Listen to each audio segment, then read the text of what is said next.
ရှေးအခါကအနက်ဘက်တိုင်းပြည်တွင်ဝိတုရအမည်ရှိသောပညာရှိအမတ်ကြီးတဦးရှိခဲ့သည်သူ၏ပညာဉာဏ်နှင့်သုံးမောဝါဒများသည်အလွန်ပင်နက်နဲလာသဖြင့်နဂါးကလုံးနှင့်နက်ပြမများပင်လျင်သူ၏တရားကိုနာယူရန်လာရောက်ကြရသည်နဂါးမိဖုရားဝိမလာသည်ဝိတုရအမတ်ကြီး၏တရားတော်ကိုနာကြားလိုသောဆန္ဒပြင်းပြလာသဖြင့်ဝိတုရ၏နှလုံးသားကိုရရှိမှသာပျောက်ကဲနိုင်မည့်ဝေဒနာခံစားနေရသည်ဟုအကြောင်းပြ၍မမကျန်းဖြစ်ဟန်ဆောင်လေသည်သူမ၏သမီးတော်ရန်နဒီကလည်းအမတ်ကြီးကိုနဂါးပြည်သို့အရောက်ခေါ်ဆောင်လာနိုင်သူအားထိမ်းမြလက်ထက်မည်ဟုပရိပေးခဲ့သည်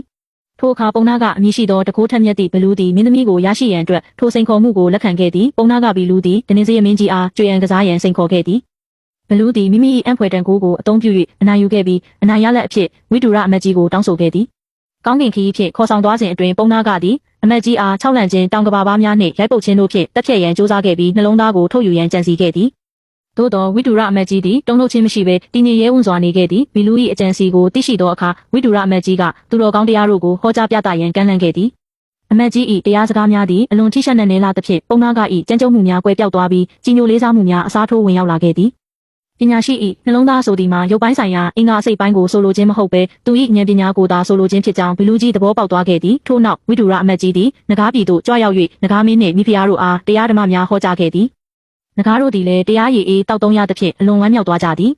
ပုံနာကဘီလူးသည်မင်းသမီးရန်နဒီနှင့်လက်ထပ်ခွင့်ရရှိခဲ့ပြီးပညာရှိဝိတုရအမတ်ကြီးကိုလည်းနေရက်သို့ဘေးကင်းစွာပြန်လည်ပို့ဆောင်ပေးခဲ့သည်ဤဇက်တော်သည်ပညာနှင့်သီလရှိခြင်းကအသက်အန္တရာယ်ရှိသောချင်းချောက်မှုများကိုပင်အောင်နိုင်ကြောင်းသက်သေပြနေပါသည်